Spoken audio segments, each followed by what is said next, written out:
पता नहीं कब आएगी। जाओ जाकर देख कर आओ। अरे सर जब वो आएंगे हमें पता चल जाएगा सर। पता नहीं कब आएगी, सबकी बैंड बजी पड़ी है। महारानी पता नहीं कहाँ रह गई है।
Hello Ishani ma'am. Makeup room ready है मेरा? हाँ मैम, जैसा आपको चाहिए बिल्कुल वैसा ही है, और आपका फेवरेट रूम फ्रेशनर भी है। और एक काम करो, डायरेक्टर को जाके बोल दो कि 2 से 3 घंटे तो लगते ही हैं, राइट? और मेरे मूड के ऊपर है कि मैं खुद ही रेडी होके सेट पे आ जाऊंगी, ठीक है? ठीक है मैम। चलो।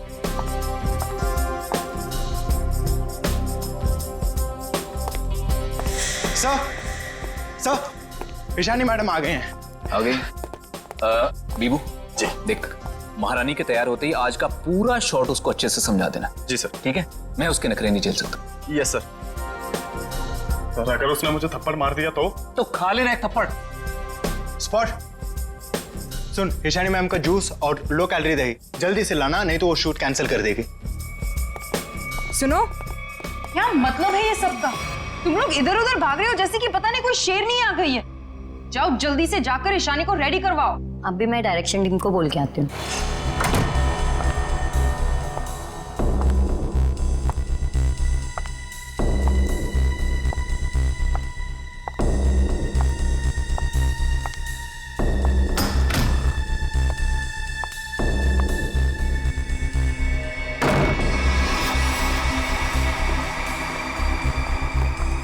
सर, माना कि ईशानी बहुत बड़ी स्टार है, लेकिन हम भी उसके नौकर नहीं है। वही तो, सुबह के 9 बजे से हम रेडी होकर वेट कर रहे हैं और वो अभी तक नहीं आई। इतना वक्त हो गया, 3-4 बार टचअप हो चुका है। तो क्या करूं यार, एक तो विराट सर ने इस नकचड़ी को 1 साल का कॉन्ट्रैक्ट साइन करवा के मेरे सर पे दर्द करके रखा है, और ऊपर से तुम लोग मेरे सर पर चढ़ रहे हो। प्लीज ट्राई टू कोऑपरेट यार। Cooperate my foot. मैं ईशानी के नखरे और बर्दाश्त नहीं कर सकती हूँ। मैं जा रही हूँ यहाँ से। मैं विराट सर के चेक्स वापस कर दूंगी, लेकिन मैं ऐसे काम नहीं कर सकती हूँ। बाय। अरे मैडम रुके। अरे सर आप ही रोके समायरा जी को। अगर आज शूट नहीं हुआ ना तो विराट सर सबकी छुट्टी कर देंगे सर। जाने दे उसको, एक ईशानी 100 सुमेरा के बराबर है।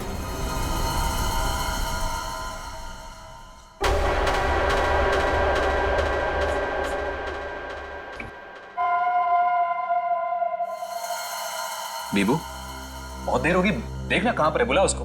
सर वो सैंडल उतार के मारेगी मेरे मुंह पे। लिख के ले लो, वो वापस नहीं आने वाली है।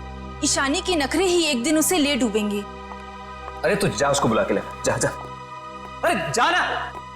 जा रहा हूं सर।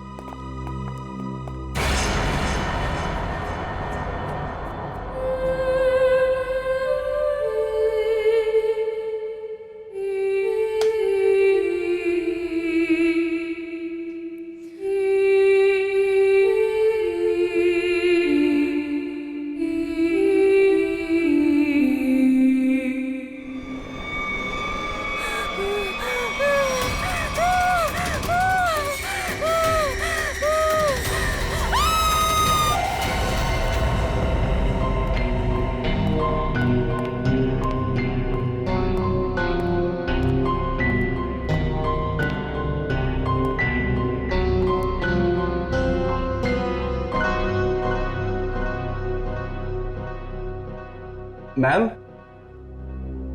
मैम आप रेडी हैं तो मैं अंदर आ जाऊं? मैडम भाग जा यहाँ से, वरना तेरा पैर तोड़ दूंगी।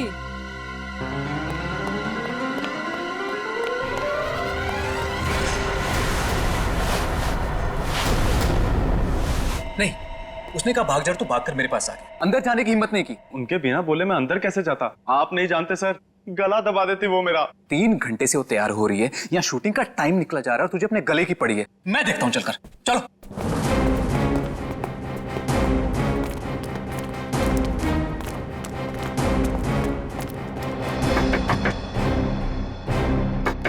ईशानी, सर प्लीज, मैम गुस्से में लगती है, शूट छोड़कर चली जाएंगी। तो तुम्हें करो, चुप रहो। ईशानी दरवाजा खोलिए, अभी सब नहीं चलेगा, प्लीज दरवाजा खोलिए।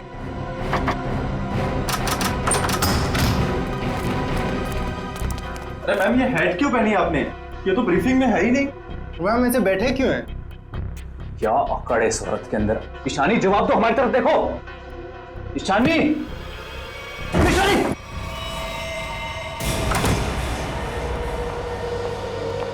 कभी काम नहीं करूंगी मैं उस नकचड़ी शानी के साथ। मैं भी किसी से कम नहीं हूँ। अरे इतना टेंशन क्यों ले रही हो तुम देखना, मैं तुम्हें इससे बड़ा काम दिलाऊंगा। मैं अभी मम्मी को फोन करके बता देती हूँ कि आज मैं लेट आऊंगी। ठीक है, तुम मम्मी को फोन कर लो, हम तुम्हारा अंदर इंतजार करते हैं। ठीक है, मैं अभी आती हूँ। ठीक है।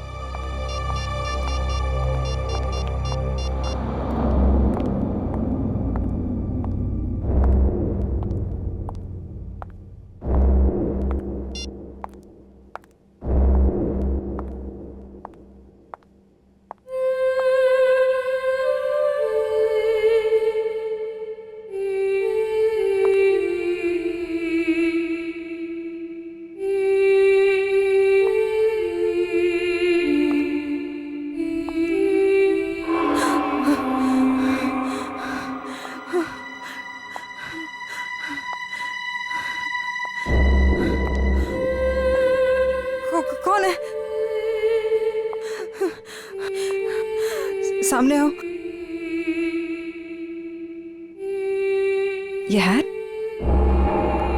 ये यहाँ कैसे?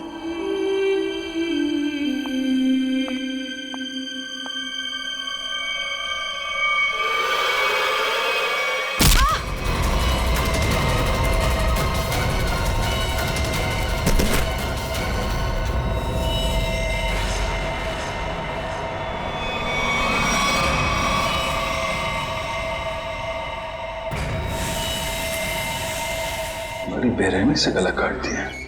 हाँ सर, ये अजीबोगरीब मेकअप और ये लाल रंग की हैट भी रखी। मारने के बाद इतना मेकअप करता है कातिल, ये लाल रंग का हैट बड़ा अजीब केस है ये। सर ये मेकअप और सारा कुछ उस कातिल ने ही किया है। अच्छा, आखिरी बार कौन आया था ईशानी से मिलने? मैं गया था सर वहां पे, लेकिन उन्होंने अंदर से ही बोल दिया कि भाग जाओ वरना तुम्हारी टांगे तोड़ देंगे। टांगे तोड़ दूंगी? क्यों? सर एक्चुअली ईशानी अपनी मर्जी की मालकिन थी और वो अपनी मर्जी से ही शूटिंग पर आती थी। अगर गलती से भी उसको किसी ने कुछ बोल दिया तो कभी भी शूटिंग छोड़कर चली जाती थी। सर इसका मतलब काफी लोग होंगे जो ईशानी को नापसंद करते होंगे। ईशानी क्या हो गया? ईशानी को किसने किया ये सब? आप कौन है? आप जी ये जो एड शूट हो रही थी ये मेरी एड है, मैं मालिक हूँ इस कंपनी का। ठीक है, इधर आइए थोड़ा। अच्छा बीबू, तुम वापस कितनी देर बाद आए थे प्रीतम और लोगों के साथ? सिर्फ कुछ सेकंड्स में, अगर कहें ज्यादा से ज्यादा बस 1 मिनट। 1 मिनट में? 1 मिनट में इतना सब कुछ किया? सर सर एक सेकंड, यहाँ पे एक फिंगरप्रिंट मिला है और बाकी सब कपड़े ठीक है, मगर बस ये तो देखिए सर, ऐसा लग रहा है किसी ने कैंची से काटा है सर।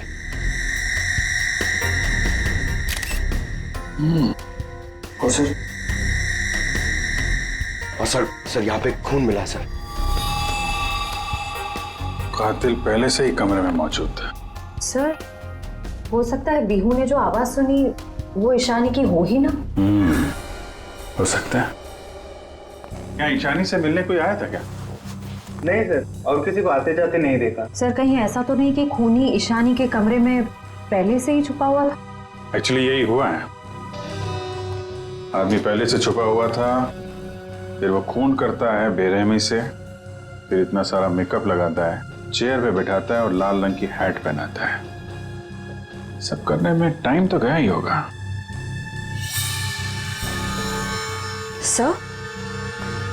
सर ये देखिए, ईशानी का टॉप भी कटा हुआ। इसे भी काटा गया है, उधर भी कपड़े कटे हैं, इसका टॉप कटा है। लगता है ये जानबूझ के किया गया है।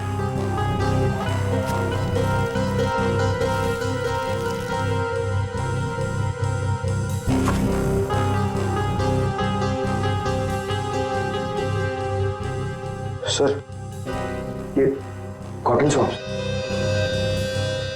लगता है मेकअप करने में इस्तेमाल किया गया है। वंश, ये सारी चीजें और बॉडी को फोरेंसिक लैब भेजो, तब तक हम लोग जरा बाहर देखते हैं। सर बहुत ही अजीब बात है, किसी ने भी खूनी को आते जाते देखा ही नहीं। आने जाने की तैयारी पहले से कर रखी थी खूनी ने, ना काम किया और निकल भागा। पर सर ऐसी कैसी तैयारी की होगी कि यूनिट के किसी भी मेंबर ने उसे नहीं देखा? इतना हंगामा हो गया यहाँ पे और ये बेटा सो रहा है। जी साहब। यहाँ से किसी को आते जाते देखा तुमने? साहब मैं तो अभी 5 मिनट पहले ही आया हूँ। 5 मिनट पहले? ये शूटिंग का टेम्पो है ना? हाँ साहब, ये शूटिंग का ही टेम्पो है। तो ये टेम्पो अभी बाहर कब गया था? साहब यही कोई 1:30-2 बजे के आसपास। 1:30-2 बजे? सर उसी दौरान तो ईशानी का खून हुआ था।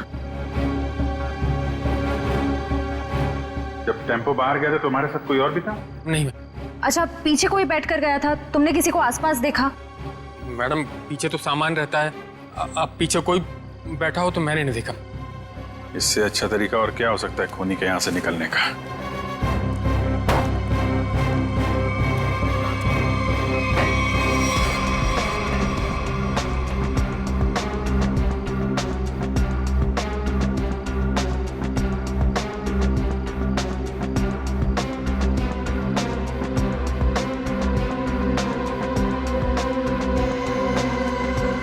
पीओपी का टुकड़ा ये यहाँ क्या कर रहा है? शूटिंग में तो कहीं भी धूल मिट्टी थी नहीं। ये मिट्टी का टुकड़ा कहाँ से आया? साहब इसमें तो प्रॉपर्टी का सामान रहता है। प्रॉपर्टी के सामान और उसमें पीओपी का टुकड़ा, मतलब कोई और था यहाँ पे।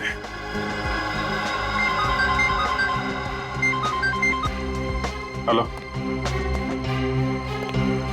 क्या? कहाँ पे?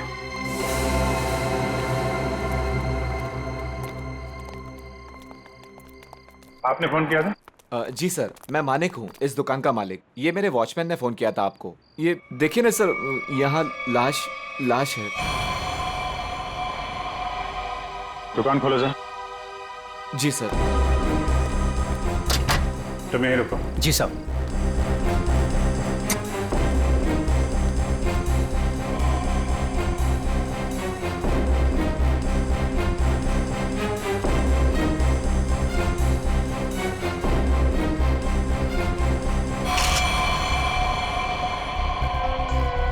सर इसे भी बिल्कुल ईशानी की तरह मारा गया है। सर ये देखिए, इसका टॉप भी वैसे ही काटा गया है।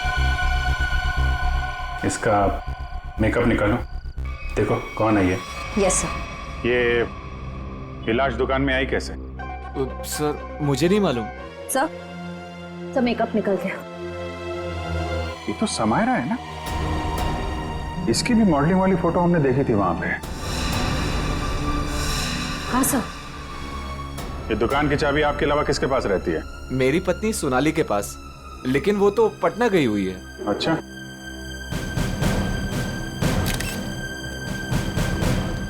तुम्हारी ड्यूटी में एक आदमी यहाँ पे खून करता है, उसकी लाश को यहाँ दुकान में रख दिया। क्या कर रहे थे तुम? कुछ देखा नहीं तुमने? देखा ना साहब, पर वो खूनी है ये कैसे पता चलता? हा?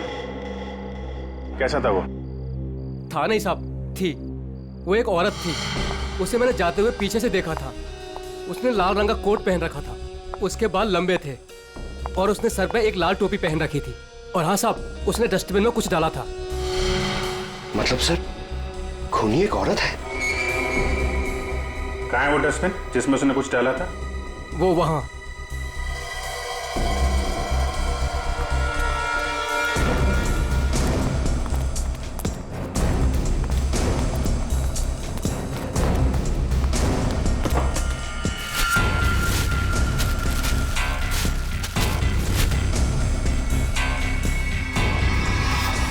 तो ये तो फिशिंग का सामान है, मछली पकड़ने का कांटा वाटा। सर ये तंगूस पे खून लगा है।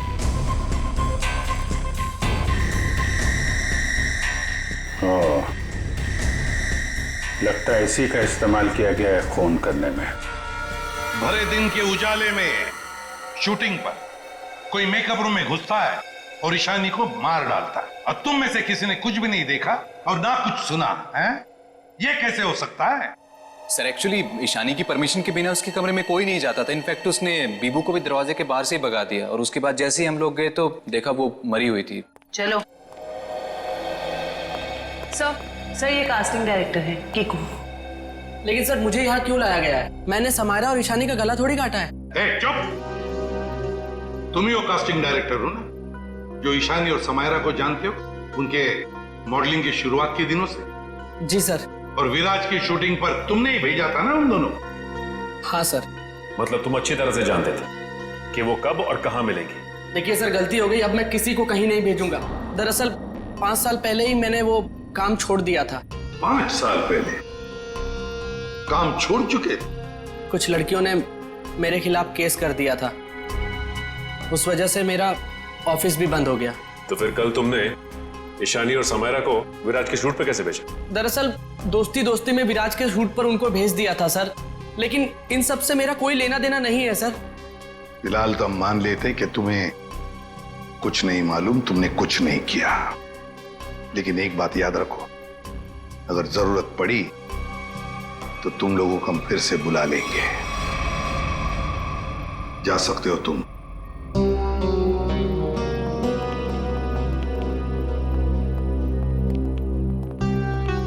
इन तीनों पे कड़ी नजर रखनी पड़ेगी।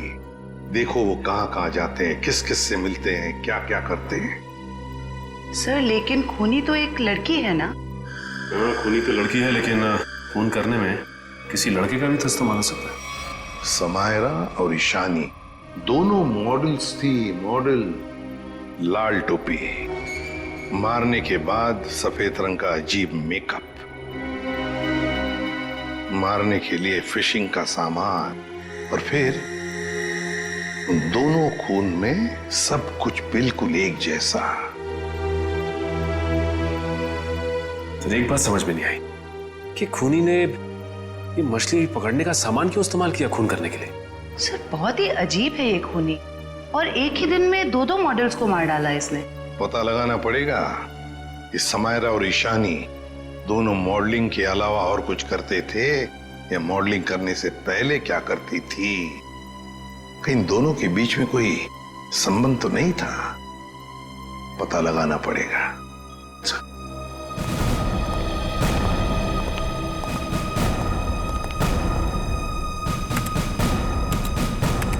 सर 2009 में समायरा और ईशानी ब्यूटी रिबन नाम की मॉडलिंग एजेंसी में काम करते थे, जिसका मालिक ये कीकू था। Kiku, casting director Kiku. इस कीकू के बंद पड़े ऑफिस में जाना पड़ेगा, देखना होगा शायद इसके बाकी मॉडल्स की भी जान को खतरा हो, और ये भी हो सकता है कि हमें उस औरत के बारे में कोई सुराग मिल जाए।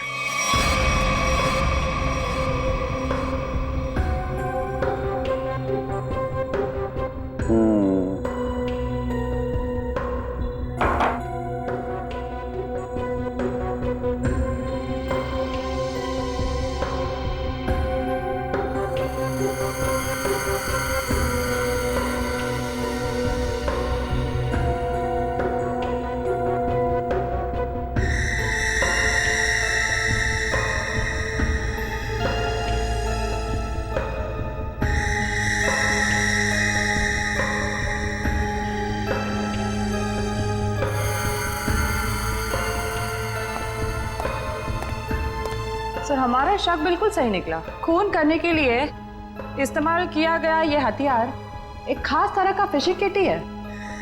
सर आप सुन रहे हैं मैं क्या कह रही हूँ? हाँ सुना तारिका, लेकिन मैं फिलहाल किसी और काम में हूँ। क्या? खूनी का कद नापने में। अरे वाह सालुंखे, खूनी के कद का पता लगा लिया तूने? हाँ बस 1 मिनट से नहीं, ये दोनों के गर्दन का ये घाव देखो बस। ये घाव का निशान ऊपर की तरफ बना हुआ है, ना तो सीधा है ना नीचे की तरफ। मतलब खूनी ने तार से इन्हें ऊपर की तरफ खींचा। इसका मतलब साफ है, खूनी की ऊंचाई इन दोनों से ज्यादा थी। मतलब सर वो खूनी औरत इन दोनों से लंबी है? बिल्कुल पंकज, और लगभग 5 फीट 7 इंच थी। ये मेरी ट्रिग्नोमेट्रिक कैलकुलेशन मुझे बताती है, इंक्लूडिंग वो जो सैंडल उसने पहने हुए थे उनके। एक बार हाथ में आ जाए ना तो ऊंचाई भी नाप लेंगे। 5 फुट 7 इंच की लड़की जिसके लंबे और सीधे बाल हैं। और सर या तो उसे फिशिंग करने का, मछली पकड़ने का शौक था, या तो फिर किसी खास मकसद से उसने ये सामान, ये फिशिंग किट का इस्तेमाल किया होगा। सालुंखे, लगता है इस मछली पकड़ने के तंगूस से, इस तार से इन दोनों के गले को काटा है। बिल्कुल बस। डॉक्टर साहब, जो प्लास्टर ऑफ पेरिस जैसी मिट्टी मिली थी हमें, उससे कुछ पता चला क्या? हाँ पता चला सचिन। बॉस, वो सामान मूर्ति बनाने के काम में आता है। मूर्ति बनाने का? बस टेस्ट चल रहे हैं, बाकी का भी पता चल जाएगा। तो कब बताएगा सालुंखे? बताऊंगा थोड़ी देर में, लेकिन एक खास बात और बताना चाहता हूँ। वो क्या है? बॉस, ये देखो, ये है वो तार जिससे खूनी ने इनका गला काटा।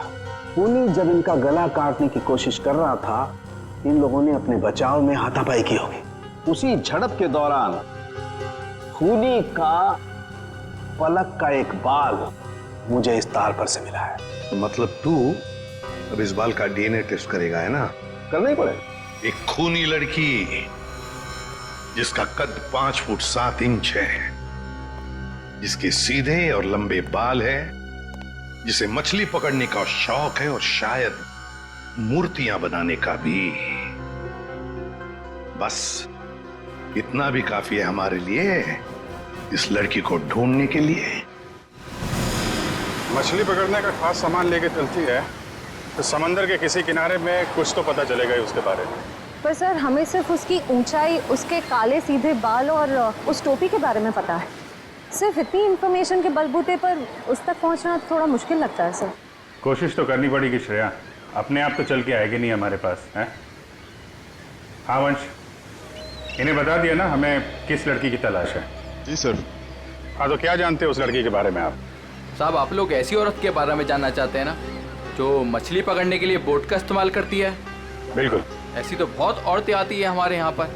देखिए, जिस लड़की की हमें तलाश है वो लंबी लड़की है, 5 फुट 7 इंच की होगी, लंबे बाल हैं, सीधे बाल हैं। और उसकी उम्र तकरीबन 25 से 30 साल के बीच में। लंबे बाल, 25 से 30 साल की उम्र, ऐसी 2-3 लड़की आती है हमारे यहाँ पर। हमें उनके नाम और पते चाहिए। आप जब वोट देते हैं तो नाम पते तो लिखते होंगे ना? जी साहब।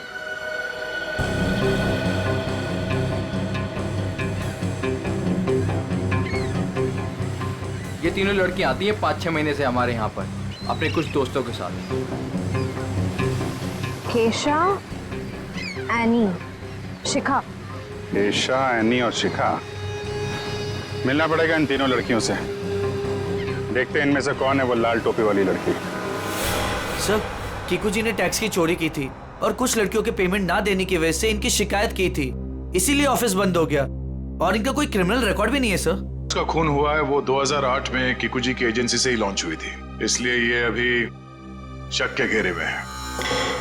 विराज, तुम ये बताओ कि तुमने तो कीकू जी के साथ और उन मॉडल्स के साथ काम किया था, तो तुम्हें कभी लगा कि वो मॉडल्स किसी मुसीबत में है या फिर कीकू जी के काम में कोई गड़बड़ है? मैं शानी और समायरा के साथ पहली बार काम कर रहा था, और जहाँ तक कीकू जी की बात है तो पैसों के लेन देन में धांधली के अलावा इनमें दूसरी कोई कमी नहीं है।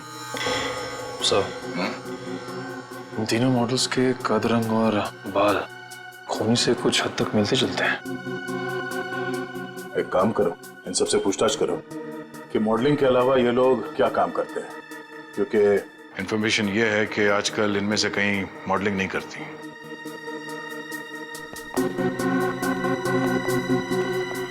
एनी, 2012 में आप मॉडलिंग छूट चुकी थी, हाँ, अब आप क्या करती हैं? अभी मैं एक फिशरी स्टोर चलाती हूँ।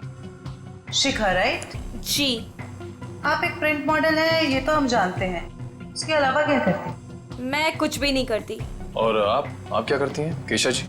मैं मूर्तियाँ बनाती हूँ। मूर्तिकार, ठीक है, थैंक यू।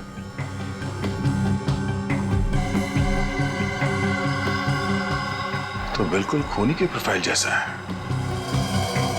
कंपनी का नाम रेड इंक। मेरा शक सही है, इस एजेंसी के मॉडल्स का ही कुछ राज है। सर, एनी, केशा और डॉली, उन तीनों की प्रोफाइल्स कुछ उन्हीं से मिलते जुलते हैं। सर, इनका संबंध मूर्तियां बनाने और फिशिंग से भी है। तो इनका प्रोफाइल पेशा दोनों शक के दायरे में है। एक काम करो, इन तीनों को ब्यूरो लेके चलो। सर, खूनी की लड़की ने जिस तरह के कपड़े पहने थे उस तरह के कपड़े आ गए सर। Very good. पंकज, इन तीनों के नंबर्स हैं ना हमारे पास? Yes sir. सेलफोन नंबर्स जरा ट्रेस करो, देखो जब उन दोनों लड़कियों के खून हुए तब ये तीनों कहां थी। Yes sir. जयंती सर, ले जाओ। जी, आप तीनों मेरे साथ आइए। कहाँ? अभी बताती हूँ, आओ।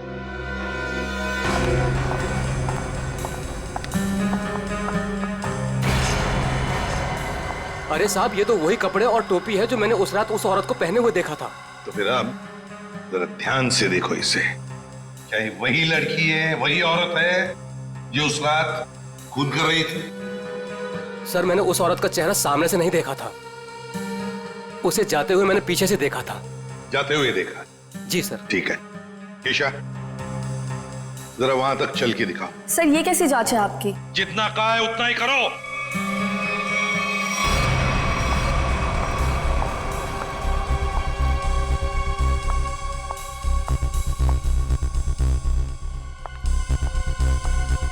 नहीं साहब। नहीं? नहीं। ठीक है, आप आइए मेरे साथ।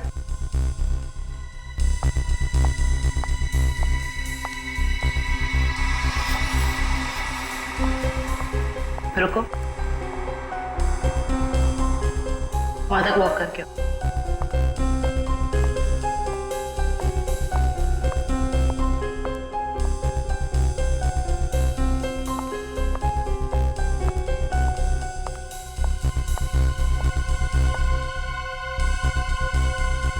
ये भी नहीं है सर। आइए।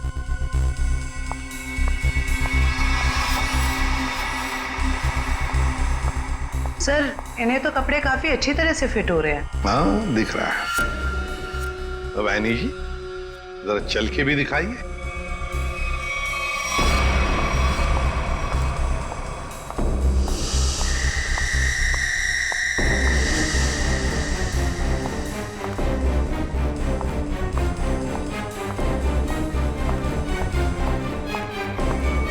यही है सर, बिल्कुल यही है सर। क्या बक रहे हो?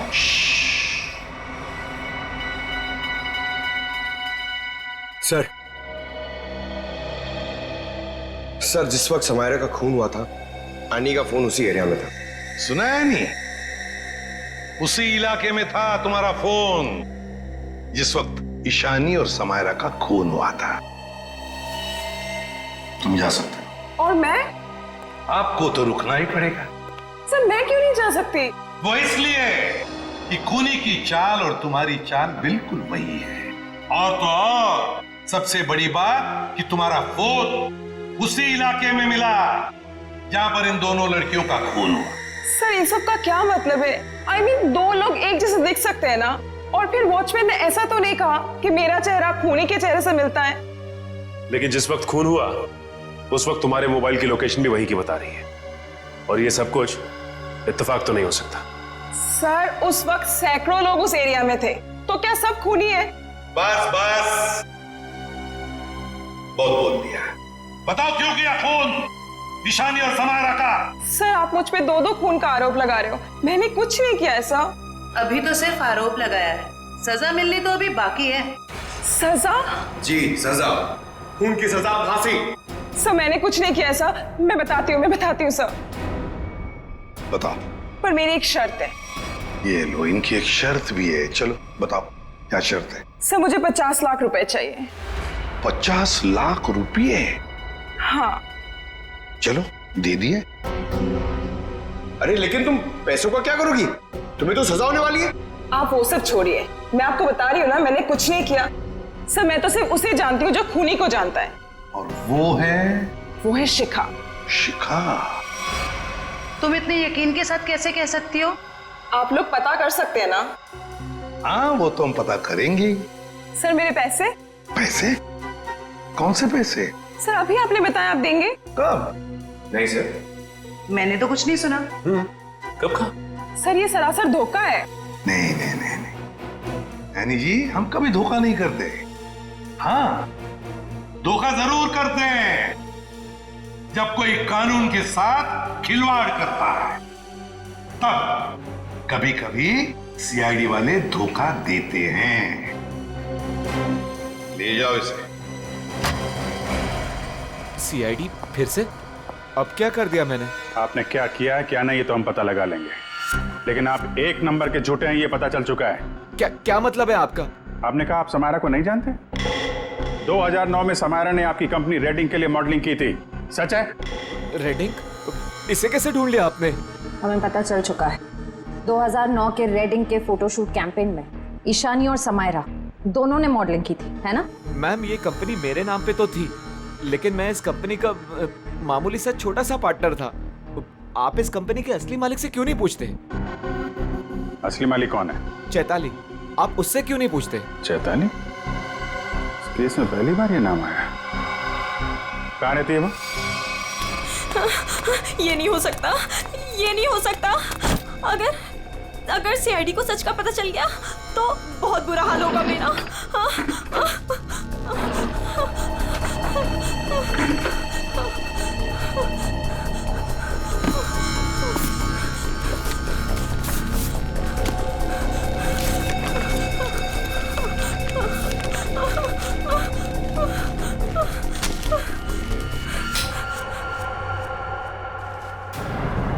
कौन है? ये लाइट क्यों बंद कर दी? ये लाइट्स किसने ऑफ की?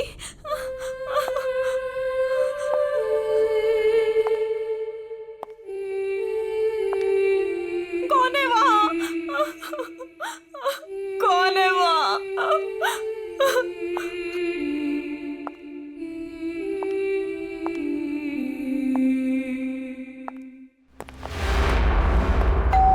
ये शिखा सच्चाई बता क्यों नहीं देती? सर पहले कुछ सच बता देती तो किसी की जान ही बच सकती थी।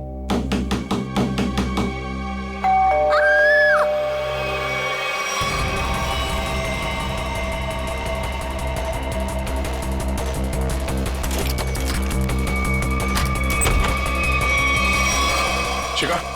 शिखा? शिखा? बचाओ!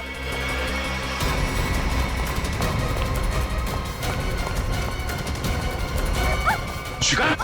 शिखा?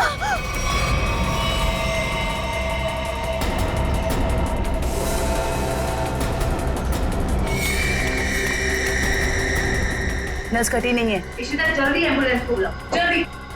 भाग गई, कोई बात नहीं, बच के जाएगी कहाँ? सर को जलाने की कोशिश भी की गई है। Oh no. शिखा?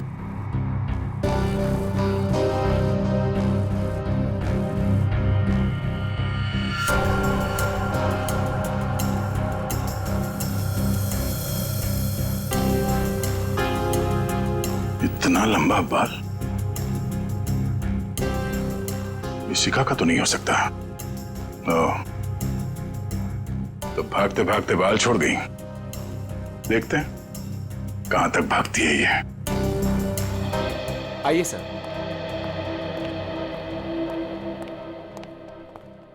सर मैं यहाँ तब से नहीं आया जब से मेरी और चैताली की हिस्सेदारी वाली कंपनी बंद हुई है। पता नहीं है वो कहाँ है। घर की अच्छी तरह से तलाशी लो, देखो क्या मिलता है।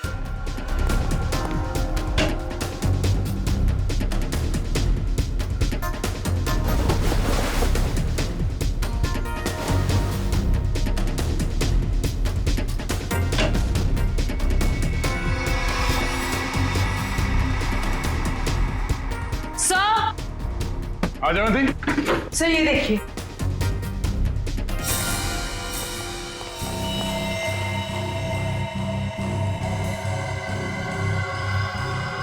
ये तो उस खूनी का पहना हुआ है। सर इस बंद पड़े घर में ये यहाँ कैसे आ गया? चल निकालो उसे बाहर।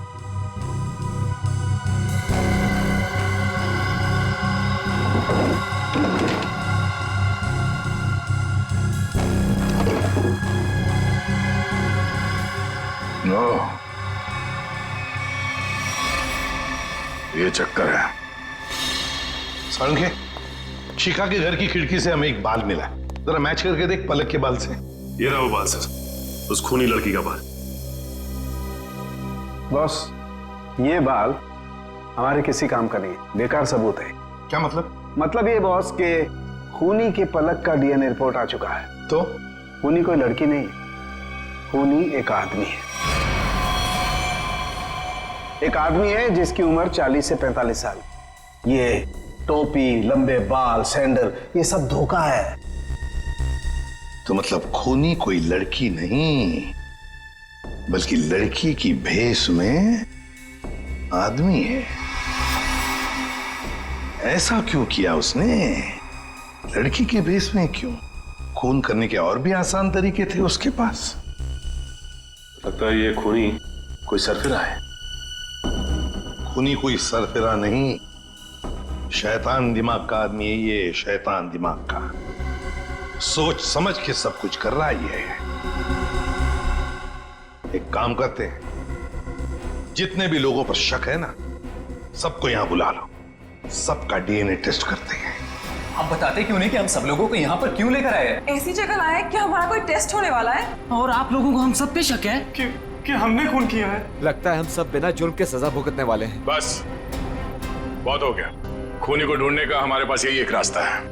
और वैसे खूनी का बहुत ही खास सुराग मिला है हमें। डॉक्टर साहब बिल्कुल ठीक है। दरअसल क्या है, खूनी चाहे कितना भी होशियार हो, कितना भी चालबाज हो, कोई ना कोई क्लू हम लोगों के लिए छोड़ जाता है। और इस बार भी खूनी एक क्लू छोड़ गया है, और वो क्लू है पलक का एक बाल। देखिए, मैं ऑडिशंस लेता हूँ, लड़कियां सजती हैं, संवरती हैं, अपनी पलकों को भी सजाती हैं, तो इन सब से हमारा क्या लेना देना? तुम्हें बड़ा यकीन है कि खूनी एक लड़की ही है? सबको मालूम है कि लंबे बालों वाली लड़की सबको मारती फिर रही है, और आप। लेकिन हमें जांच तो पूरी करनी पड़ेगी ना। सर हमें करना क्या पड़ेगा सर? ज्यादा कुछ नहीं, आप में से हर किसी को अपने पलक का एक बाल देना होगा, और जिसका डीएनए हम उस खूनी के डीएनए से मैच करके देखेंगे। और वैसे भी जब आप लोगों ने कुछ किया ही नहीं है तो डरने की तो कोई बात ही नहीं है। जयवंती देखिए, आ जाओ। चलो जाओ।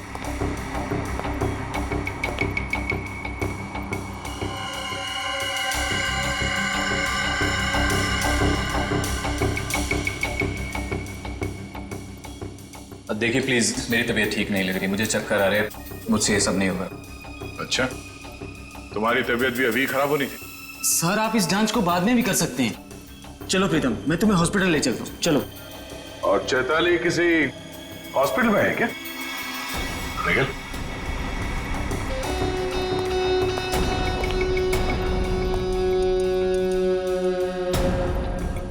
सही कह रहा हूं ना मैं? मिस्टर विराज, या फिर चैताली का पति कहना बेहतर होगा।